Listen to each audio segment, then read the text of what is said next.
long day for everybody. Yeah. Reggie's back. So it is 6:40. So I'm gonna uh, bring the meeting back to order, and I guess we should probably. I'll do a quick roll call to make sure everybody's back. So I am back. I don't think Beth is here. Reggie, I see you. Mark Steele. Mark is not back yet. We'll come back. Tina.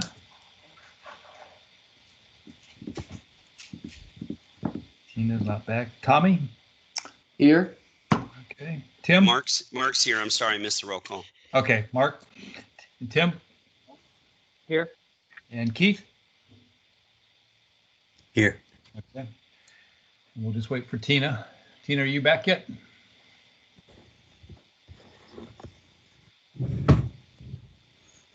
We'll give Tina one more minute.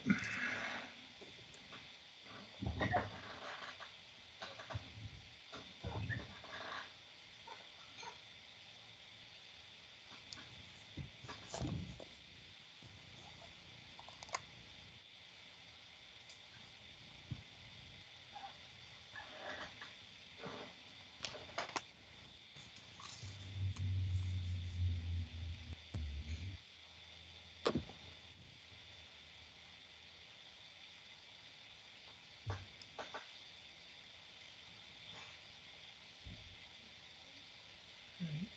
6:42. Tina, are you back yet? I am back. I apologize. Okay. Oh, no worries. Okay. So we have everybody back. All right. Item number 5. Liz is going to present the public hearing and possible motion regarding rezoning case 20 CZ04, the Cobra Tracks PUD. With that, Liz, it's all yours. Good evening. On page 57 of the PowerPoint, the proposed project is in the northwest part of our jurisdiction. On slide 58, the aerial, the site consists of 2 parcels split by Jinks Road, and they total 24.63 acres. On slide 59, which is the zoning map, the properties are currently zoned rural residential. On slide 60, the applicant is proposing to rezone these properties to planned unit development conditional zoning. And slide 61, which is the land use map, the 2045 land use map designates the northern property as medium density residential office employment, and the southern tract as mixed use, high density residential office employment, commercial services. The PUD designates all of the northern tract to be residential and the southern parcel to be non-residential. On slide 62, the existing conditions. The northern property has 3 existing barns. A stream with a 50-foot riparian buffer bisects the northern half of the property, which is shaded in gray.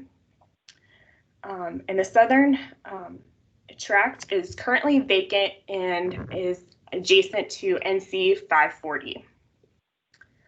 On slide 63, the overall site layout, the applicant conducted a neighborhood meeting on February 13th, and a copy of the neighborhood is included in the staff report. The applicant has proposed to limit the uses, and a full list is on page 2 of the staff report. The PUD proposes an overall maximum density of 3 units per acre or 70 dwelling units. The maximum non-residential on the southern tract is 39,000 square feet. A maximum height of 45 feet or 3 stories is proposed. A full list of the dimensional standards are included in the PUD text and staff report. The PUD proposes a maximum, the buffers are included. The buffer is proposed to be reduced to a 10-foot type B buffer along the northern and eastern, and this is due to the stream buffers on the north. Along Jinks and Green Level Church Road, a 30-foot type B buffer is proposed.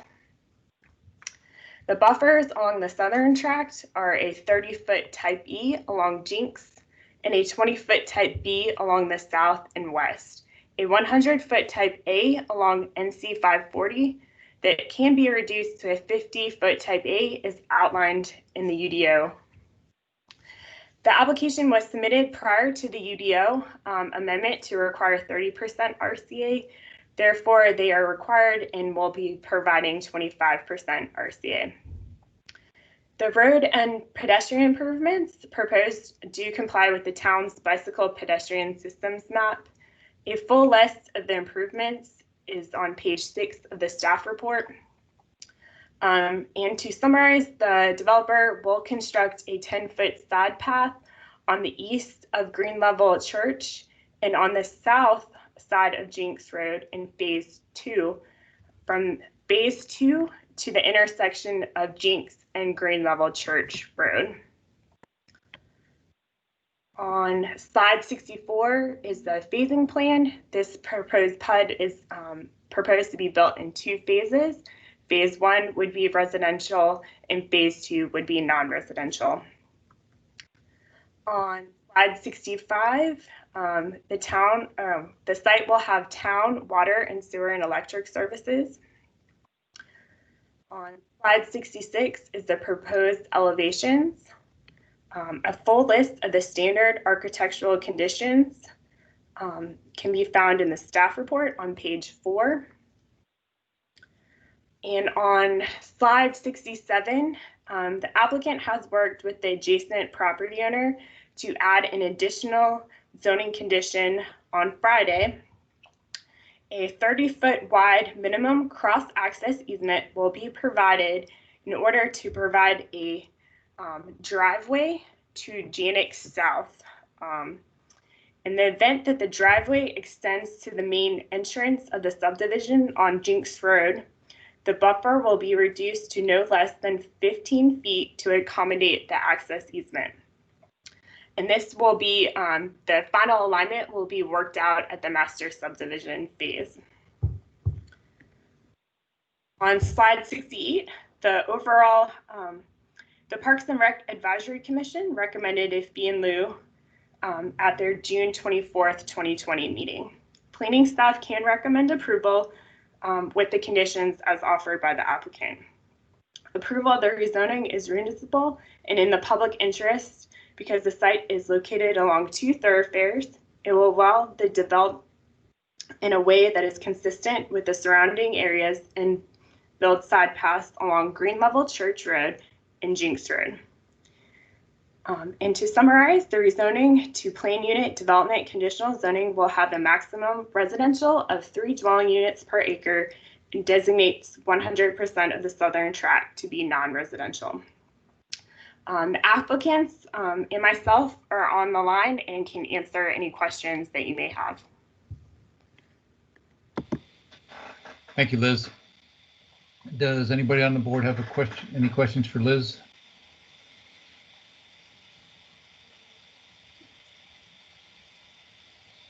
All right. Would the applicant like to make a statement or have any follow-up to what Liz presented? Hi, yes, this is Brendy Vega. Can you all hear me? Yes, we can, Brendy. Okay. Thank you, Liz, for that presentation. I just wanted to add a couple points. That the southern parcel was used for staging for construction of 540, so that has been largely cleared. And then I wanted to talk about the short and long-term solutions for the intersection to the west, which is at Jenks and Kelly and Green Level Church. The short-term solution is a traffic light, which has been bonded by the Westford project to the west. But the long-term solution is a roundabout. So on this slide that Liz has up, you can see the orange area on this plan. That is all being dedicated as right-of-way dedication for a future roundabout. And we don't know when that future roundabout will come into play. So that area will remain just green space for the time being. Again, as Liz mentioned, we did work with Bobby Jane on the condition that would allow him access to his property on the east side. And we're confident that he will be able to access his property through the Cobra parcel with a condition that we agreed to. And other than that, I think you have all the information you need, and I'm happy to answer any questions that you may have. Thank you, Brendy. Anybody from the board have a question for either Brendy or Liz on this? No questions from Mark. All right, thank you, Mark. This is Keith. I have a question. On the southbound green level, there's a hill there that comes down before it gets to Jinx. Are you talking about putting a stoplight in during construction for the temporary before the roundabout? Is that correct? So as I understand it, and if Russell Dalton is on the call, he can probably better explain that. I'm sorry, my dog just decided to bark. He can better explain that that intersection, the short-term solution is a traffic signal, and the Westford PUD development that is going into the west is going to be making that traffic signal improvement. The roundabout, as I understand it, is not something that's on the capital improvement plan for now. So when that will actually become a reality is unknown. So the short-term solution will probably actually be a long-term solution, in my opinion, but I'd let Russell speak to that. Russell, are you still on the call? Yeah, I'm here. What was the specific question about the traffic signal? You were talking about coming down the hill. Was there a question about that? Yes, sir. That's currently a four-way stop sign, but there's a hill. It tops right before it gets to it, so it's already a dangerous intersection. So I was just wondering, and she answered my question. She has no idea when she thinks a stoplight may go in. Yeah, it was. We have a bond currently being held for the Westford development. We would already be proceeding with the signal, except for the fact that we wanted to work with Westford to get the poles set back a little further from the intersection to accommodate future turn lanes, so we didn't install it and then have to come move the poles again once it's already in place. So legal was working through an agreement with the Westford development to partner in getting some additional right-of-way as part of that. So I'll have to check on the latest with that, but as far as we know, the signal should be moving forward. It takes, 6 months to a year, best case to get a signal from plan through installation. This would just be a wood pole signal at this location, but we would hope by this time next year to have the signal operational, and I think that would be before Cobra would even be, getting the first CO on their house. Okay, thank you. Thanks, Russell. Any other questions for the applicant or for Liz? Or if we got everything we need, I guess we will close this and we will have any additional discussion. Oh, I forgot. I'm sorry, Liz. Was there any public comments that came in on this case? There was one public comment, and I think Amanda has that available for us. Okay. Yes, this email was from Bobby Jane. The email reads, "My name is Bobby Jane and I own 2 parcels east of this proposed development. I wish we were living in an ideal world, but we don't. We constantly have to deal with trade-offs, and we all know that when it comes to making compromises, we should side with what matters in the long term. I mean, we should be willing to accept short-term pains for the long-term gains. This development will increase availability of independent townhomes and therefore provide a much-needed force against the shooting prices in this area. Moreover, my understanding is that the developer will spend a lot of money in public road improvements. This is a very good bargain for any short-term problem anyone might be concerned about. I was initially worried because it appeared to me that this development will lock my land forever. However, the developer has agreed to provide an access easement, and I want to request town to record and ensure that water and sewer stubs are also clearly marked in the master subdivision plan submitted by the developer later on. Thanks for reading that, Amanda. Brenda, is there any issues with having that all marked with where the water and sewer? Do you have any issues with that?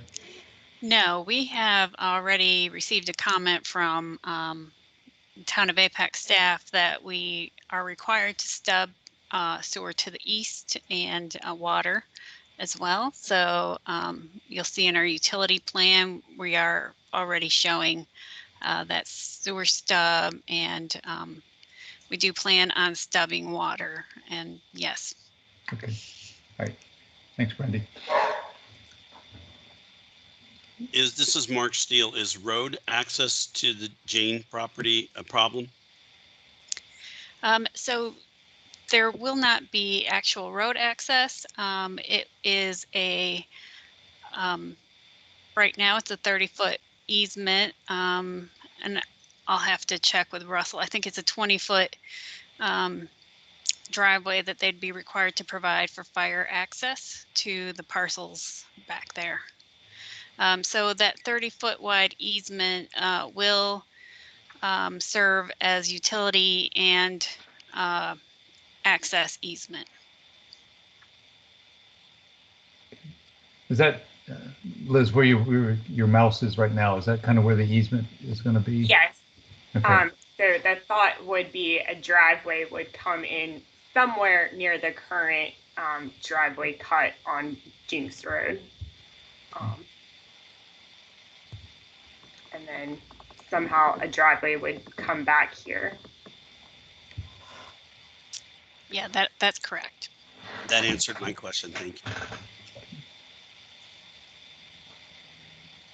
Any other discussion or comments? All right. Thank you, Liz. We will close that and come back for a vote on Wednesday. The next item is item 6 that Lauren is going to present, public hearing and possible motion regarding rezoning case 20 CZ07. All right, good evening, everyone. This is rezoning case 20 CZ07 at 2309 Old US 1 Highway.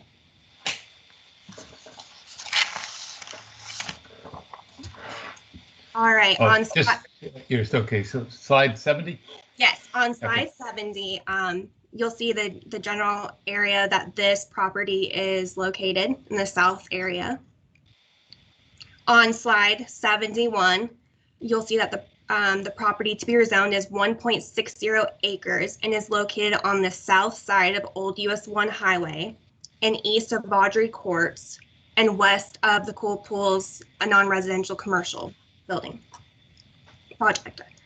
On slide 72, the current property is rural residential, and a small portion is zoned Tech Flex conditional zoning, which is by a previous rezoning case 15 CZ25. The adjacent zonings are to the north, rural residential, and you have Old US 1. To the east, Tech Flex conditional zoning, with the same previous rezoning case 15 CZ25. To the south, you have rural residential, and to the west, you also have rural residential. On slide 73, the applicant is proposing to rezone this property to mixed office residential retail conditional zoning. On slide 74, the 2045 land use map identifies the proposed site as office employment and commercial service. The mixed office residential retail district outside of the town's corporate limits is permitted for existing homes petitioning to come into the corporate limits and areas depicted as non-residential only, while residential densities may be limited. Therefore, the proposed rezoning is generally consistent with the land use map designation. On slide 25, we have an aerial of the proposed rezoning. The applicant conducted a neighborhood meeting on June 23rd, and a copy of the neighborhood report is in your packet. A full list of the proposed uses are included on page 2 of the staff report. Uses such as veterinarian clinic or hospital, medical or dental office or clinic, office, business, or professional, personal service, restaurant drive-through, and restaurant general. The applicant has provided one architectural condition that we typically see for new construction related to non-residential uses. A full listing starts on page 2 of the staff report. There are a few other proposed uses I would like to point out. The first one is for purposes of access. At time when the property is redeveloped, the following shall apply. The residential driveway access shall be removed. Access and cross-access for the redevelopment shall be provided by the Hume Olive Road extension and the signal on Old US 1 highway. The second one, so as you can see from the aerial, there is a current non-conforming residential structure located on both the subject property and the adjacent property to be rezoned. So this condition is the existing non-conforming structure on the property shall be corrected prior to the first site plan submittal, either by removing the structure from the property or by moving the structure, or providing a recombination plat so that the structure is made conforming. The last condition I'd like to point out is residential density shall be limited to 0.69 units per acre. Approval of the rezoning is reasonable because the proposed mixed office residential retail conditional zoning district is consistent with the 2045 land use map. The 2045 land use map classifies the subject property as office, employment, commercial services, which includes the mixed office residential retail conditional zoning district.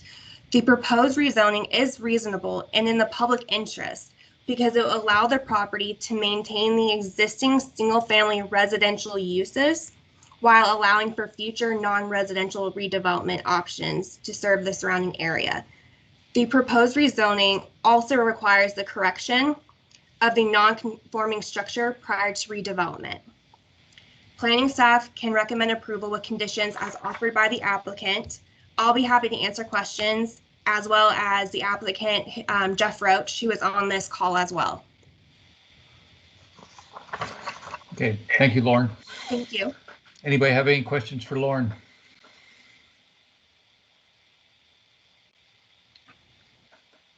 Would the applicant, Mr. Roach, would you like any follow-up to what Lauren presented?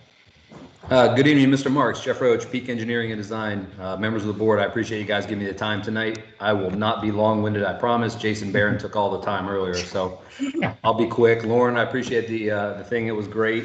And with every project, we just want to touch on the basis for the benefits of this. A couple things, starting to get this to match the 2045 land use map, going with the non-residential, the mixed office residential retail use out there, the MORR zoning district. While still allowing the property owner to live in the property as they continue to market this.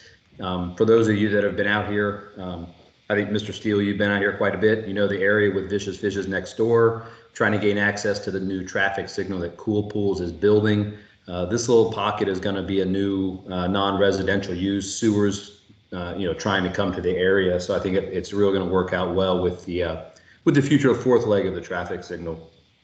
We have restricted density, so the property can't redevelop as any residential.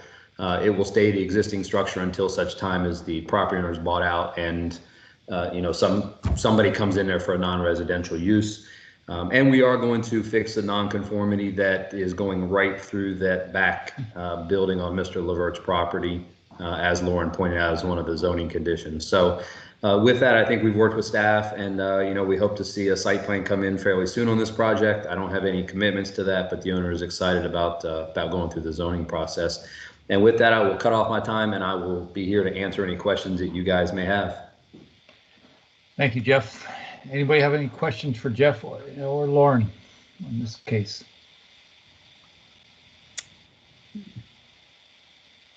Lauren, were there any public comments? No, sir, I have not received any. Okay, thank you. So no public comments. We'll go around one more time. And any other comments, discussion before we move on to?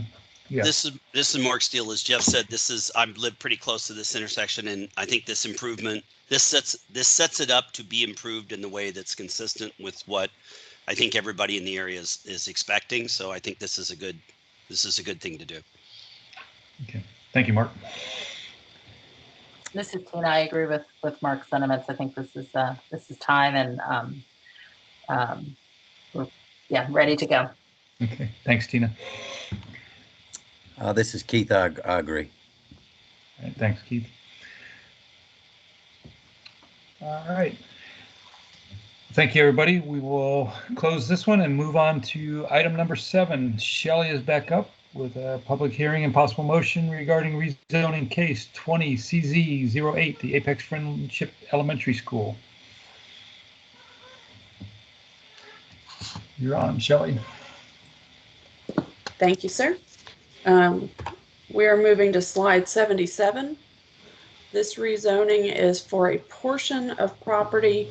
It's about 5.7 acres located immediately adjacent to the existing Apex Friendship Elementary or Apex Friendship High School and Middle School here in kind of the southwestern corner of our jurisdiction.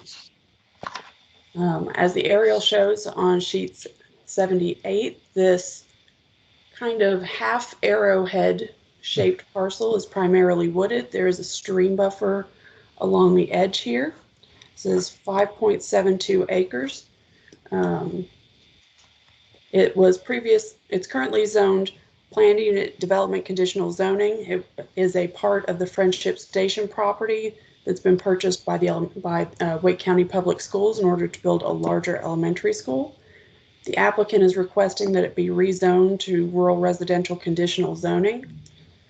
The 2045 land use map identifies this as mixed use, high density residential, office employment, and commercial services.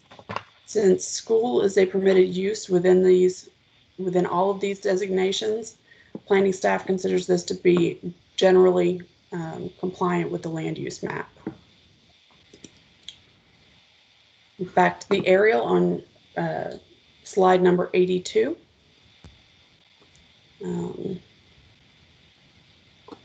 The applicant conducted a neighborhood meeting on June 9th. The neighborhood meeting report is attached. The applicant has limited the number of uses permitted. They are school, public or private, daycare facility, communication tower constructed stealth, communication tower camouflage stealth, communication tower public safety, wireless communication facility, wireless support structure, youth or day camps, church or place of worship, assembly hall for-profit and non-profit, and government service. In addition, they've provided 4 rezoning conditions. This project shall preserve trees equal to or larger than 18 inches in diameter at breast height to the maximum extent reasonably possible, in compliance with UDO section 8.2.2 E1B, and to optimize landscaping survival. Installation of landscaping may be delayed up to 6 months after a CO would otherwise be required. To support the reestablishment of forest, this project shall utilize a reforestation seed mix on any disturbed areas which have slopes of 3:1 or less and are not located within the RCA or stormwater control measures. And finally, this shall provide a 20-foot public greenway easement for future connection to the Apex Friendship Elementary School campus to the Little Beaver Creek Greenway. This is consistent with the proposed amendment to the Town of Apex Bicycle and Pedestrian System Plan Map that you saw earlier. With these conditions, planning staff recommends approval of the rezoning. If you have any questions, I am happy to answer them. Thank you, Shelley. And is the applicant on the? They are. Okay. So does anybody have any questions for Shelley first on? I do have one question. This is Reggie Skinner. Shelley, so Wake County has already purchased some of the land to the south of Apex High, and they have. They have. I'm just trying to figure out. I'm skipping back. couple slides just to make this a little clearer. Yep. I'm sorry? I see it. Okay. Yeah, I'm on slide 75. This was part of the Friendship Station PUD. It still is rezoned that way. This is the original parcel for the Apex Friendship Schools campus.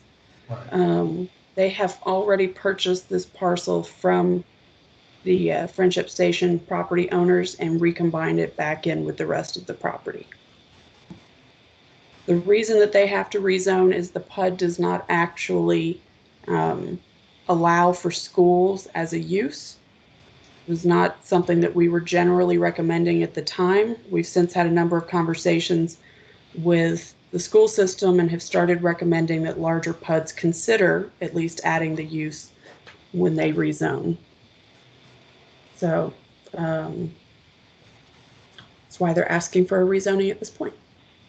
Makes sense.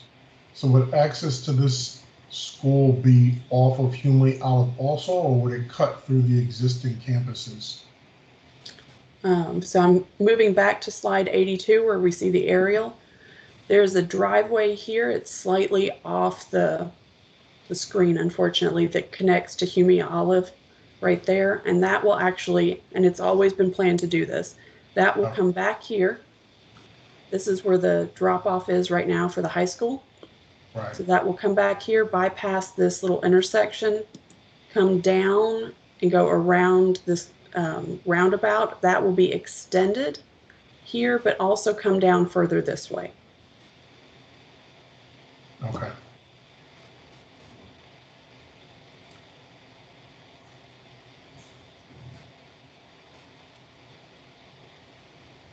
Thank you. You're welcome.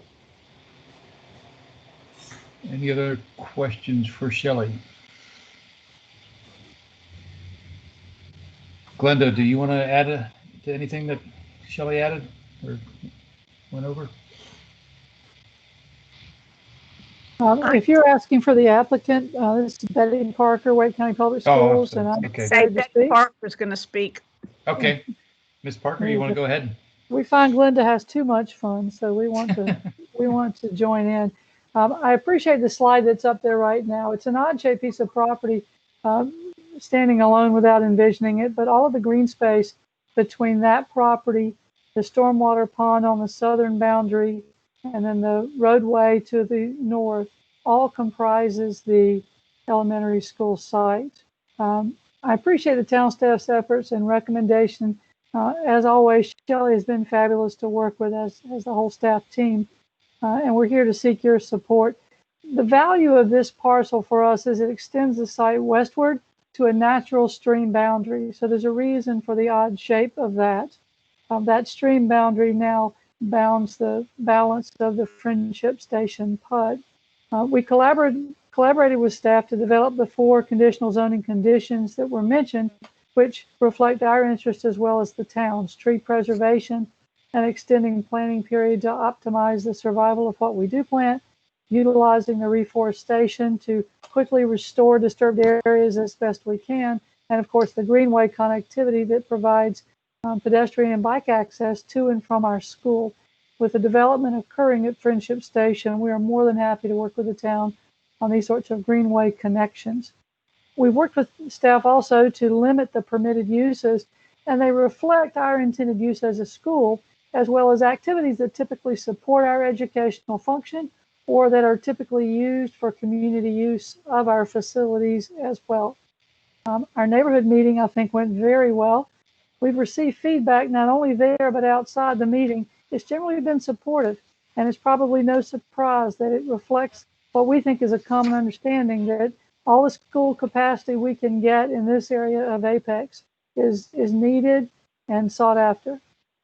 Just to give you some context, with continuing growth in the area, our elementary schools in Apex experienced crowding last year that averaged 134%, with 2 of those schools being capped. Our initial planned elementary school here, Apex Friendship Elementary, was initially designed only to include 528 students. That was because of site restrictions. So, frankly, with the town's help in helping us identify the opportunity to extend westward, And Diane Ken was key in helping us get together with the Friendship PUD developers and facilitating those discussions.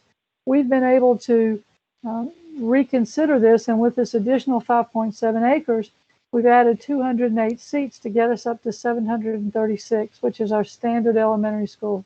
So that small 5.5 acres, 5.7 acres, expands our capacity by 41%.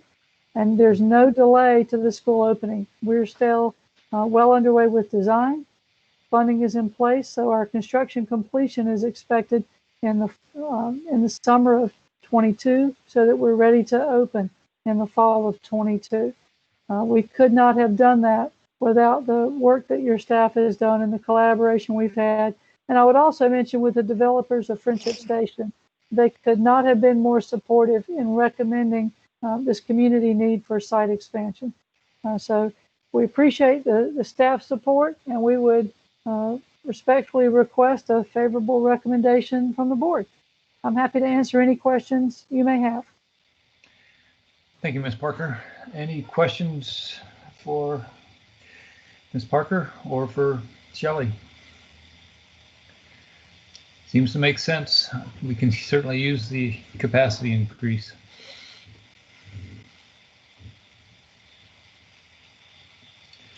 This is Tim.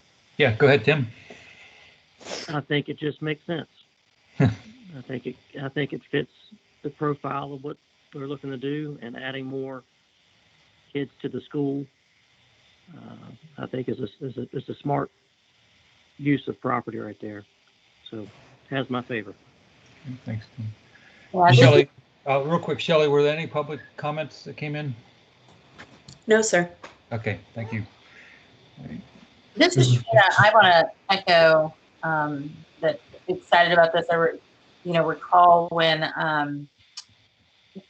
hearing from folks about the concerns of the limitations of the new elementary school. Excited that obviously it was coming, but definitely concerns and woe about the size. So definitely exciting that this is happening. So hats off to the staff and to the county for for working together, and the folks at Friendship Station PUD working together to make this happen.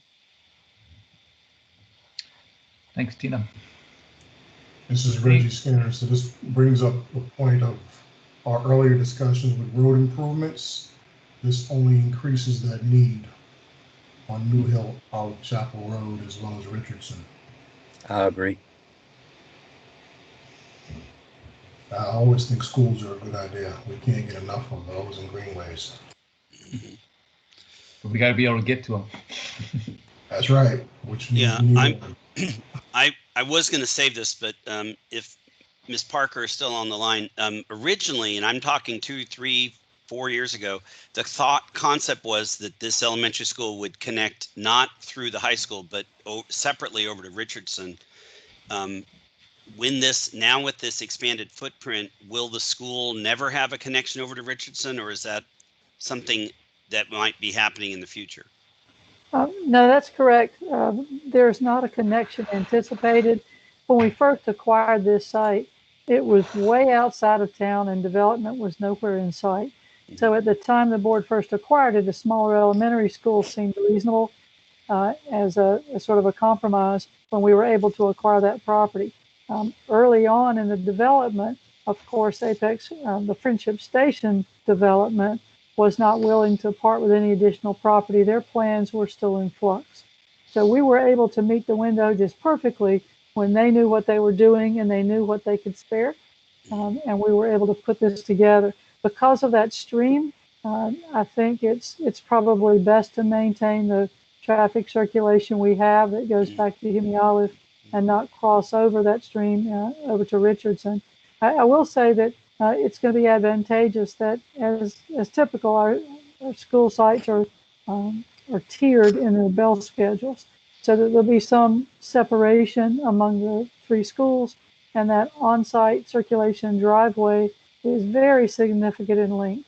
So we're doing everything we can to work with town staff and our traffic engineers to be mindful of our development and being sure that we're not placing undue burdens on the surrounding community.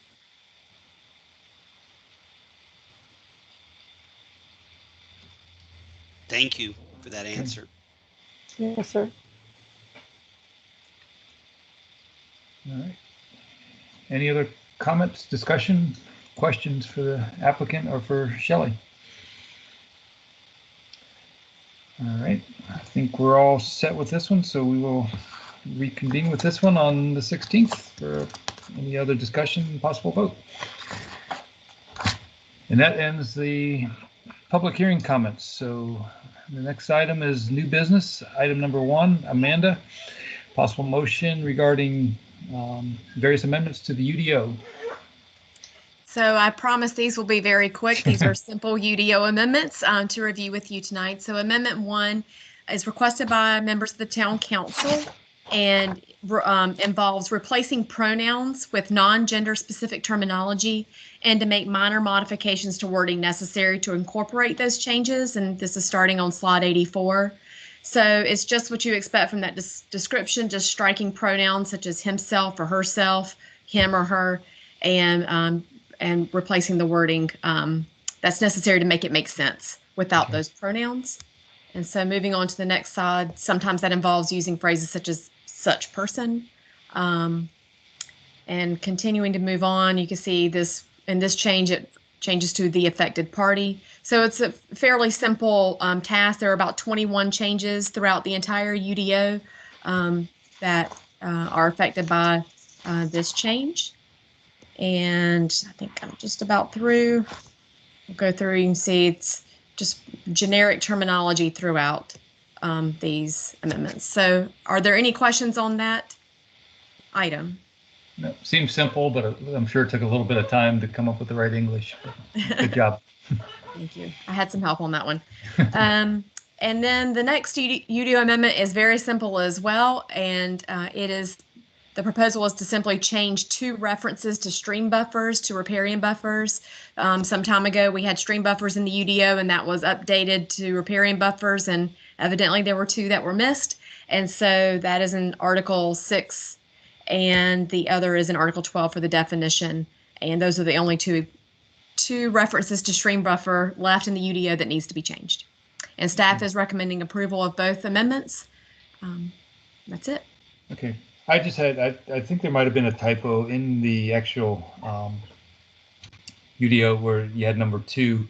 It continues section 12.2, terms defined in order to change 2 references, 2 stream buffers to riparian. Should that have been 2 references from stream buffers to riparian buffers?